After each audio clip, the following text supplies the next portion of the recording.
अगर सिर्फ एक दिन, जी हां सिर्फ एक दिन अगर थोड़ी सी शर्म कर ली जाती, थोड़ी सी हया कर ली जाती, और जिस दिन फॉर्म 45 की नंगी धांधली पकड़ी गई, साबित हो गई, उस दिन तो खामोश रह लेते।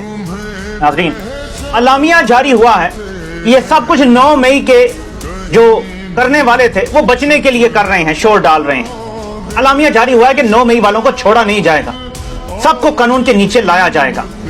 जिस दिन नंगी धांधली पकड़ी गई उस दिन भी बड़कें मारी गई हैं। नाज़रीन, ये जरा आपके सामने रखता हूं बड़कों की हकीकत। इन बड़कों में कहा गया है, और ये मैं आपको पढ़ के सुनाता हूं, मुसल्लह अफवाज ने दिए गए मैंडेट के मुताबिक आम इंतखाबात के इनेकाद के लिए अवाम को महफूज माहौल फराहम किया, और इससे ज्यादा अफवाज पाकिस्तान का इंतखाबी अमल से कोई ताल्लुक नहीं था। कुछ मखसूस मगर महदूद सियासी अनासिर सोशल मीडिया और मीडिया के कुछ सेगमेंट्स की तरफ से मुदाखलत के गैर मुसद्दका इल्जामात के साथ पाकिस्तान की मुसल्लह अफवाज को बदनाम कर रहे हैं, जो इंतहाई काबिले मुजम्मत है। जनाब, मुसल्लह अफवाज को कोई भी बदनाम नहीं कर रहा, ना कोई ये जुर्रत कर सकता है। हम तो सिर्फ कह रहे हैं कि ये जरा बता दें कि ये कौन थे, ये कौन थे जो वर्दी में अंदर दाखिल हो रहे थे आरओ के दफातर में, और ये देखें ये बंदूक हाथ में उठाई हुई है, ये कौन लोग थे? हम तो सिर्फ ये पूछ रहे हैं। अच्छा, ये बता दें ये कौन थे? ये अब आपको नजर आएगा, और मैं ज्यादा बड़ा भी नहीं कर रहा। अब ये देखें, ये खवातीन का पोलिंग स्टेशन है, और ये देखिएगा आप, ये आएगा बंदा बाहर, देखें बावर्दी लोगों के होते हुए, और ये उठा के पूरा डब्बा लेके जा रहा है। ये किन की निगरानी में हो रहा है ये मुझे बताने की जरूरत नहीं है। अच्छा, ये बता दें, यहाँ भी आपको ये पुलिस वाला भी खड़ा है, और ये लोगों को उनका हक नहीं लेने दे रहे, अंदर डाका डाला जा रहा है, और किसकी निगरानी में है आपको सब नजर आ रहा है। और यहाँ अब आप जरा चेक करें, यहाँ कौन खड़ा हुआ है, और आपने अंदर आप देखनी है सूरत हाल कि क्या चल रही होगी। हम लोग तो उल्लू के पट्टे हैं, रोटी को चोची बोलते हैं। देखिए नीचे बैठ के ठप्पे मारे जा रहे हैं, डब्बे खुले हुए हैं, यहाँ पे सब कुछ बावर्दी अंदाज में किया जा रहा है। ज्यादा दिखाना नहीं चाहता क्योंकि अपना पेट नंगा होता है जब हम ये बात करते हैं। पाकिस्तान की फौज का हर वो जवान हमारी आंख का तारा है जो बॉर्डर पे ड्यूटी देता है। पाकिस्तानी फौज का हर वो जवान, हर वो अफसर जो दहशतगर्दी रोकने के लिए अपनी जान देता है, वो हमें अपनी जान से ज्यादा प्यारा है। लेकिन डॉक्टर मोहित पीरजादा ने बड़ी जबरदस्त टर्मिनोलॉजी यूज किया है कि इस टाइम इदारे की आड़ लेके मुजरिम खड़े हुए हैं, जिन मुजरिमों में जरदारी भी शामिल है जो इदारे की आड़ लेके खड़ा है, नवाज शरीफ भी इदारे की आड़ लेके खड़ा है, मरियम भी इदारे की आड़ लेके खड़ी है, और इदारे के ऊपर भी कुछ मुजरिमाना ज़हनियत के लोग इस टाइम जो काबिज हो गए हैं, वो भी इदारे की आड़ लेके खड़े हुए हैं। आज जिस दिन नंगी धांधली साबित हो गई थी, और आपको सिर्फ एक एग्जांपल देता हूं, आपको समझ आ जाएगा इन्होंने क्या। मैं बड़ी इंटरेस्टिंग चीज आपको दिखाने जा रहा हूं, आपको बड़ा मजा आएगा ये देख के। ये है नवाज शरीफ और डॉक्टर यास्मीन राशिद का फॉर्म 45, बहुत इंटरेस्टिंग है, आपके सामने रखता हूं, आपको मजा आएगा ये देख के। नंबर है जी 387 वोट पड़े हैं, 387 वोट पड़े हैं डॉक्टर यास्मीन राशिद को, इसको प्लस करते हैं।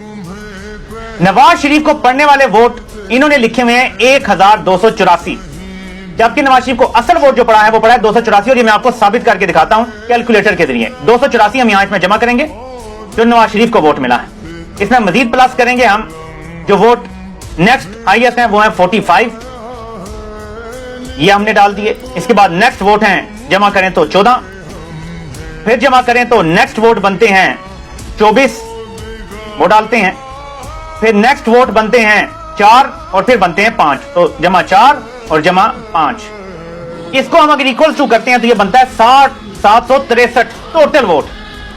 अब आप मेरे पाकिस्तानियों गौर से देखें, जहां पे कुल वोट लिखे हुए हैं दरमियान में 763, मैंने आपको कैलकुलेटर से करके बता दिया कि अगर सिर्फ नवाज शरीफ को 284 वोट पड़े हैं इस पोलिंग स्टेशन पे तो हिसाब पूरा पूरा आता है।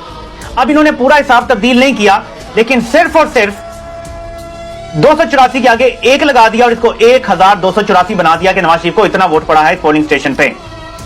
यानी इस तरीके से यह ड्रामा किया गया है। मेरे पाकिस्तानी जरा देखो तो सही, ये हमें किस तरह उल्लू का पट्टा समझते हैं, ये हमें रोटी को चोची बोलने वाला समझते हैं, कितना हमें ये लोग जलील कर रहे हैं, जरा गौर तो करें।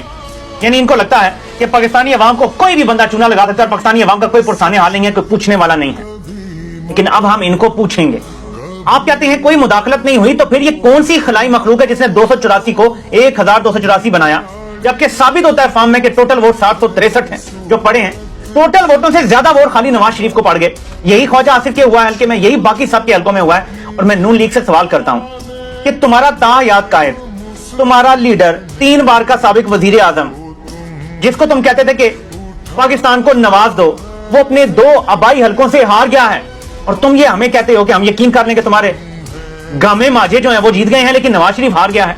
आप मुझे बताएं, अगर इमरान खान मियां वाली से हार जाएं या अपना बनीगाला का हल्का हार जाएं, वो यकीन करेगा कि तहरीक इंसाफ मकबूल है या तहरीक इंसाफ हुकूमत बना सकती है? नवाज शरीफ वो हल्के हारा है जो नवाज शरीफ के घर के हल्के थे, जो वो बुरे से बुरे वक्त में भी ना हारते, वो हल्के नवाज शरीफ हार गया, तो बाकी कोई कैसे जीत गया है? मैंने आपको बताया, मैं सच की तलाश चैनल पे एक एक हल्के का आपको इंशाल्लाह बताऊंगा जहां इन्होंने धांधली की है, लेकिन क्योंकि मैंने आपको काउंटिंग करके बताया था, इसमें तो शक नहीं है। ये जरा चेक करें, यानी बेगैरती की इससे बड़ी इंतहा कोई आपने नहीं देखी होगी मेरे पाकिस्तानियों। जरा ये नंबर आपने देखना है, सिर्फ एक उम्मीदवार को हल्के के 100% वोट डाल दिए हैं इस पोलिंग स्टेशन के। इस पोलिंग स्टेशन के जितने रजिस्टर्ड वोटर थे ना, सारे के सारे डाल दिए 3070, मतलब जितने पड़े हैं वोट। बाकी सबको 0 वोट। हलीम आदिल शेख जो पीटीआई सिंध के प्रेसिडेंट हैं, उनको 1 वोट भी नहीं पड़ा। बाकी किसी को भी, ना जमात इस्लामी को, ना किसी को 1 वोट भी नहीं पड़ा। और एमक्यूएम को 3070 वोट सारे के सारे डाल के दे दिए। और धांधली तो अक्ल से करते हैं, ये कोई मानेगा, कोई तस्लीम करेगा कि ये हुआ है, लेकिन कर गए हैं। और अब मैं आपको नेक्स्ट बता देता हूं इनका मंसूबा। ये जो अब तक ढिठाई से डटे हुए हैं कि हमने कुछ नहीं किया, हमारा कोई हाथ नहीं है, वैसे बदनाम किया जा रहा है, ये पता है क्यों डटे हुए हैं? रावी ने नई फुलझड़ी छोड़ दी है और वो ये कहा है कि अब फॉर्म 45 नहीं गिने जाएंगे। अगर किसी ट्रिब्यूनल में मामला जाएगा या अदालत में जाएगा, हम सारे हल्के खोल के दोबारा वोट गिनेंगे। आम हालात में बंदा कहता है ठीक है यार, वोट गिनने दोबारा, ये तो ठीक है, बिल्कुल फेयर बात होगी। लेकिन यहीं पे असल गेम डाली गई है। इन्होंने पहले फॉर्म 47 तैयार किए, फिर उसके मुताबिक फॉर्म 45 में 2 की जगह 7 लिख दिया, जहां खाली 3 हिस्से थे वो 4 कर दिए गए, 284 को 1284 बना दिया गया। जब ये काम हो गया तो तीसरा काम इन्होंने किया, और वो ये कि थैलों में भी तब्दीलियां कर दी गई। तहरीक इंसाफ जो वोट लिए हुए थे वो मुस्तरद कर दिए डबल टप्पे लगा के, और नून लीग के एक्स्ट्रा वोट डाल के वो वोट बना दिए गए। अब ये चाहते हैं, इनकी ये मर्जी है कि थैले दोबारा खोले जाएं, थैले दोबारा खोले और हम सरसरी गिनती करें, उसमें फोरेंसिक ऑडिट ना हो, क्योंकि यहां भी ये फंसेंगे। जब फोरेंसिक ऑडिट होता है तो वहां पे आपको फिर इनके हवाले से, थंब इंप्रेशन के हवाले से और हर चीज पता चल जाती है। तो ये फोरेंसिक ऑडिट की बात नहीं करेंगे, ये सिर्फ ये कहेंगे कि जी जिस हल्के में कोई फैसला आता है अदालती, वो ये फैसला है कि आप हल्के दोबारा खोल लें, आप वोट दोबारा गिनती कर लें। तो इन्होंने रिवर्स ऑर्डर में किया। होना ये चाहिए कि वोट डालें, फॉर्म 45 उसके मुताबिक काउंट करके लिखा जाए और फॉर्म 45 के मुताबिक 47 बनाया जाए। इन्होंने पहले 47 बनाया, फिर 45 बनाया, फिर थैलों में वोट डाले। उल्टा काम किया, रिवर्स इंजीनियरिंग की गई है। अब इसकी वजह से पूरे पाकिस्तान के इलेक्शन और पूरे पाकिस्तान का निजाम तबाह बर्बाद हो गया है। पाकिस्तानी कौम का एतमाद हमेशा हमेशा के लिए तमाम इदारों से हट गया है। ये एतमाद सिर्फ एक सूरत में बहाल होगा, और तहरीक इंसाफ को, ये जो जिन लोगों को, और कुछ लोगों को आई हुई है बड़े जोर से, पालिश आई हुई है। मुझे बड़ा गुस्सा आया है कुछ लोगों पे, मैं बोलना नहीं चाहता, मैं कंट्रोवर्सीज में नहीं पड़ता, आपको पता है। इन कौम ने जूते खाए हैं, मारें खाई हैं, कत्ल तक नौबत आई है लोगों को करने की, लेकिन कुछ लोगों को पॉलिश बड़े जोर से आएगी। और उसकी वजह, पॉलिश आने की एक वजह यह है कि शहबाज शरीफ का जो मॉडल है वो कामयाब हुआ। ये वाला मॉडल जो है, डिग्गी और चेरी ब्लॉसम की वाफिर मिकदार। अब ये मॉडल क्योंकि कामयाब हुआ और शहबाज शरीफ को फॉर्म 47 का वज़ीर आज़म बना दिया गया है, तो कुछ लोगों को तहरीक इंसाफ में भी बड़े जोर से पॉलिश आई हुई है कि हम भी पकड़ लें हाथ में। अल्लाह के बंदों, उनके अपने मंसूबे हैं, उनके अपने प्लान हैं, उनमें तुम कहीं भी फिट नहीं होते। और कोई अगर ये सोचता है कि वो माइनस इमरान खान की तरफ जा सकता है, तो ये खाम ख्याली है आपकी। पूरी पीटीआई बैन कर दी जाए, सब हाईजैक कर दिया जाए, और इमरान खान बाहर आके जिस साइड पे खड़ा हो जाएगा उसको इंतखाबी निशान, मैं कहता हूं चिमटा दे दो, डंडा दे दो, जो मर्जी कर दो, कोई इंतखाबी निशान दे दो, ढोल दे दो, वो जिस साइड पे खड़ा हो जाएगा ना, सारी अवाम जाके उस साइड पे खड़ी हो जाएगी। ना कि उसका मुतबादिल बन सकता है। जब तक इमरान खान हयात है, इमरान खान ही इमरान खान को शिकस्त दे सकता है और कोई नहीं दे सकता।